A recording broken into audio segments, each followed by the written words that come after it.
Insulin कैसे help करता है ग्लूकोज को सेल्स के अंदर ले जाने में, और ऐसा क्या है इंसुलिन में कि अगर ये नहीं होगा तो ग्लूकोज सेल्स के अंदर एंटर नहीं हो पाएगा। इसको समझने के लिए ये एक इंसान है जो फूड खा रहा है, जिसके फूड में कार्बोहाइड्रेट भी है, फैट भी है, वेजिटेबल्स भी हैं। तो ये फूड ईसोफेगस से होता हुआ स्टमक में जा रहा है और स्टमक में फूड पार्टिकल आ गया। अब स्टमक में जो अगर फूड में कार्बोहाइड्रेट पार्ट है तो उसका काफ़ी हद तक पार्ट स्टमक में डाइजेस्ट हो जाएगा और कुछ पार्ट उसका इंटेस्टाइन में डाइजेस्ट होगा, और डाइजेस्ट होने के बाद क्या बनेगा, ग्लूकोज बनेगा। और ये ग्लूकोज एब्जॉर्ब हो जाएगा कुछ स्टमक से और कुछ इंटेस्टाइन से एब्जॉर्ब होकर कहाँ आ जाएगा, ब्लड में आ जाएगा। जैसे जैसे हम खाना खाते चले जाएंगे ब्लड में ग्लूकोज की मात्रा बढ़ती चली जाएगी। और हमारे जो बॉडी के सेल्स हैं, जैसे लीवर के अंदर, मसल्स के अंदर, हमारे टिश्यूज़ के अंदर जो सेल्स हैं, वो वेट कर रहे हैं कि ग्लूकोज आए, हम उसको यूज करें और एनर्जी बनाएं।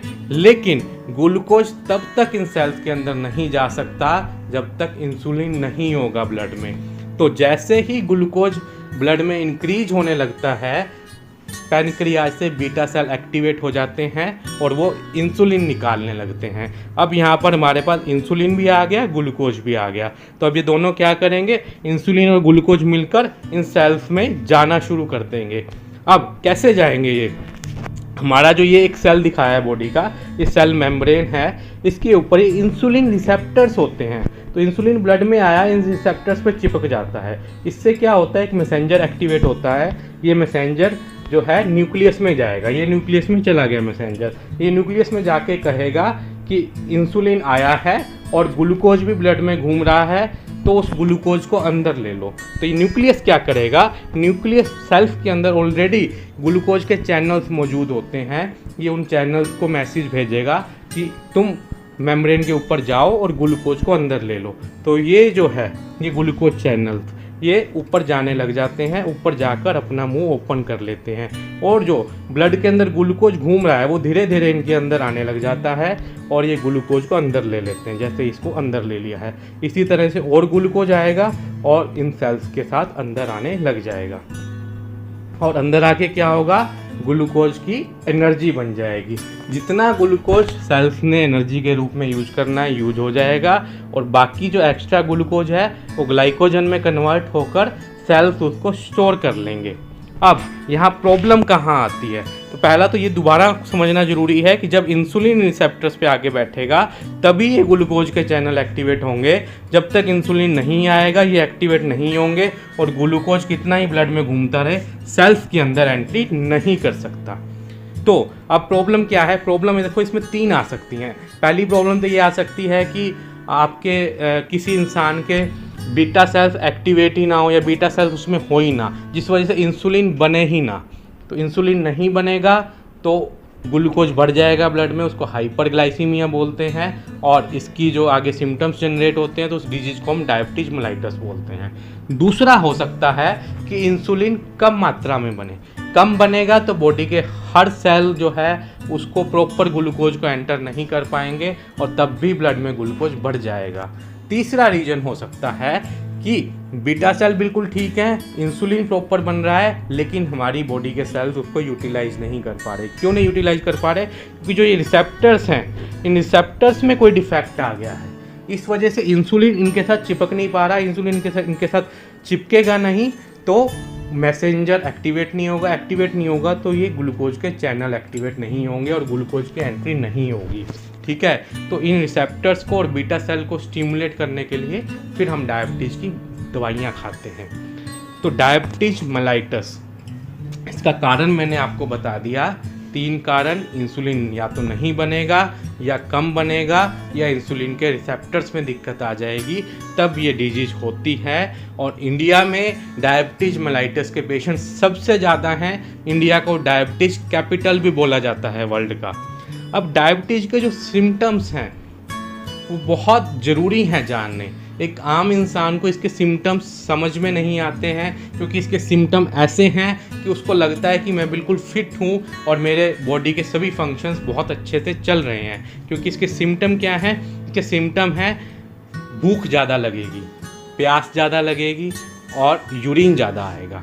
अब जब आम इंसान को भूख ज़्यादा लगती है तो उसे लगता है कि मेरा डाइजेस्टिव सिस्टम अच्छा काम कर रहा है, प्यास ज़्यादा लगती है तो अच्छा है कि पानी अंदर अच्छा जा रहा है, पानी ज़्यादा पी रहा है तो उसको लग रहा है कि मेरे को यूरिन भी इसलिए ज़्यादा आ रहा है, तो उसको ये सिम्टम बीमारी के नहीं लगते, उसको लगता है कि मेरी बॉडी बिल्कुल फिट काम कर रही है।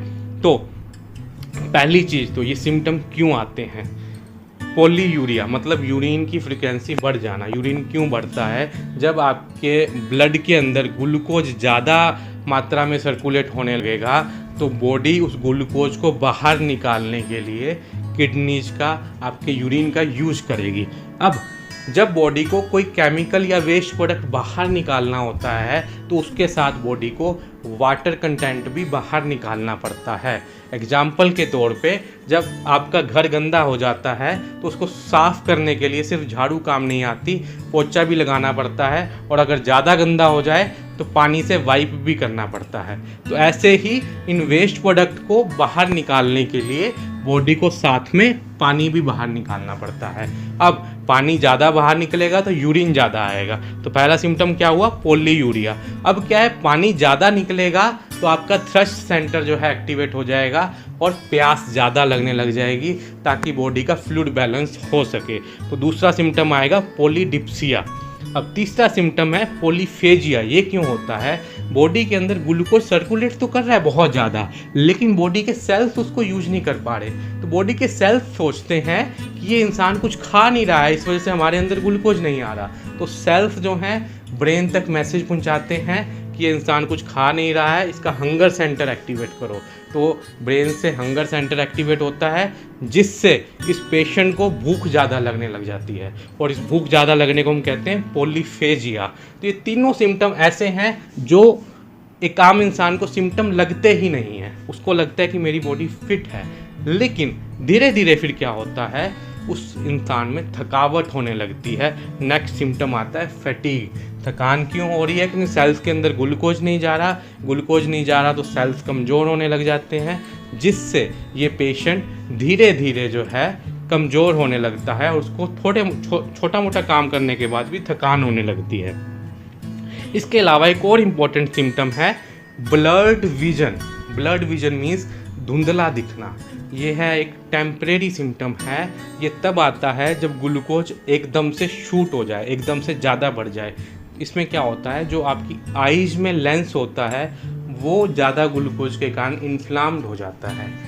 लेकिन जैसे ही ग्लूकोज नॉर्मल आएगी, पेशेंट ने दवाई ली या कुछ लाइफस्टाइल चेंजेस किए, ग्लूकोज नॉर्मल आ गई, तो ये स्वेलिंग अपने आप ठीक हो जाती है। तो ये टेम्परेरी है, जब ग्लूकोज ज़्यादा हाई हो जाएगा तब हो जाएगी, जैसे ग्लूकोज ठीक होगा तो ये ठीक हो जाएगी। तो फिर बता रहा हूँ, दिस इज पॉलीयूरिया, यूरिन बार बार आना, प्यास बहुत ज़्यादा लगेगी पेशेंट को, भूख बहुत ज़्यादा लगेगी, ठीक है, और वो थका थका महसूस करेगा और उसको थोड़ा थोड़ा धुंधला दिखना शुरू हो जाएगा। ये डायबिटीज़ के सिम्टम हैं जो आपको पता होने बहुत ज़रूरी हैं। अब डायबिटीज़ जो है दो तरह की होती है, एक टाइप 1 डायबिटीज़, एक टाइप 2 डायबिटीज़। इनमें क्या डिफरेंस है? जो टाइप 1 है बेसिकली उसके अंदर इंसुलिन नहीं बनता। यहाँ आप देख सकते हैं कि ब्लड में ग्लूकोज है, यहाँ इंसुलिन के रिसेप्टर भी हैं, लेकिन इंसुलिन ही नहीं है। तो इंसुलिन नहीं होगा तो ग्लूकोज यूटिलाइज नहीं कर पाएंगे बॉडी के सेल्स और हाइपरग्लाइसीमिया हो जाएगा और डायबिटीज मेलाइटस हो जाएगा। तो यहाँ ट्रीटमेंट क्या होता है, इसमें इंसुलिन के इंजेक्शन लगाए जाते हैं। इंसुलिन का इंजेक्शन लगेगा तो ग्लूकोज एंटर हो जाएगा। तो ये जो इंजेक्शन है दिन में 2 बार, 3 बार, 4 बार भी लगाना पड़ सकता है अकॉर्डिंग टू पर्सन, ठीक है।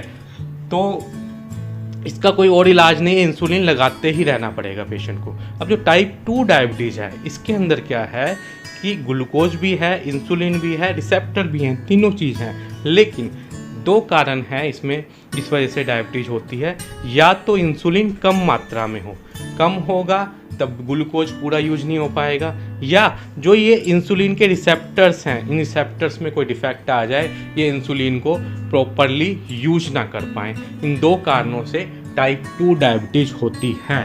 अब टाइप 2 डायबिटीज़ में भी जो मेडिसिन्स दी जाती हैं वो इन रिसेप्टर्स और बीटा सेल्स को स्टिमुलेट करने के लिए दी जाती हैं, वो भी जब तक खाते रहेंगे तब तक वो स्टिमुलेशन चलता रहेगा। इस दवाई की डेली ज़रूरत पड़ती है, बीटा सेल्स और रिसेप्टर्स को स्टिमुलेट करने की डेली ज़रूरत पड़ती है। इसके साथ साथ कुछ लाइफस्टाइल चेंजेस और डाइट चेंजेस भी करने पड़ते हैं डायबिटीज़ को नॉर्मल रेंज में रखने के लिए।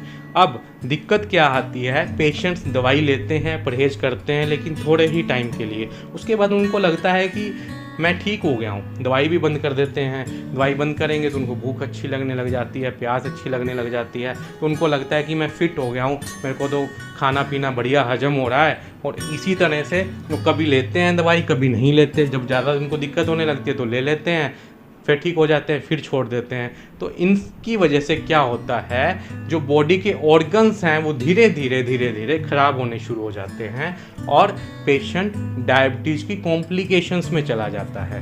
अब डायबिटीज़ की कॉम्प्लिकेशंस क्या हैं? इसकी कॉम्प्लिकेशन कई ऑर्गन्स पे आती हैं। जैसे आइज में जो कॉम्प्लिकेशन आती हैं उसको डायबिटिक रेटिनोपैथी कहते हैं। ऐसे ही किडनी की कॉम्प्लिकेशन को डायबिटिक नेफ्रोपैथी कहते हैं। नर्व्स में प्रॉब्लम होने को डायबिटिक न्यूरोपैथी कहते हैं। हार्ट में प्रॉब्लम होने को कार्डियोवैस्कुलर डिजीज के अंडर गिनते हैं। और इसके अलावा जब हार्ट में प्रॉब्लम होती है तो पेरिफ्री में ब्लड पहुंचना कम हो जाता है, जिससे फुट पे अल्सर्स होने शुरू हो जाते हैं। इसको डायबिटिक फुट या डायबिटिक फुट अल्सर्स भी बोलते हैं। और ब्रेन की फंक्शनिंग भी धीरे धीरे कम होने लग जाती है, जिससे कॉग्निटिव डेफिसिट मतलब पेशेंट की अलर्टनेस कम होनी शुरू हो जाएगी, पेशेंट की मेमोरी वीक होनी शुरू हो जाएगी। इन कॉम्प्लिकेशंस के बारे में हम ज़्यादा डिटेल में नहीं जाएंगे इस वीडियो में। इस लेक्चर को हम यहीं वाइंड अप करते हैं। होप आपको सब समझ में आया होगा, और अगर फिर भी कोई डाउट है तो आप कमेंट्स में क्वेश्चन पूछ सकते हैं।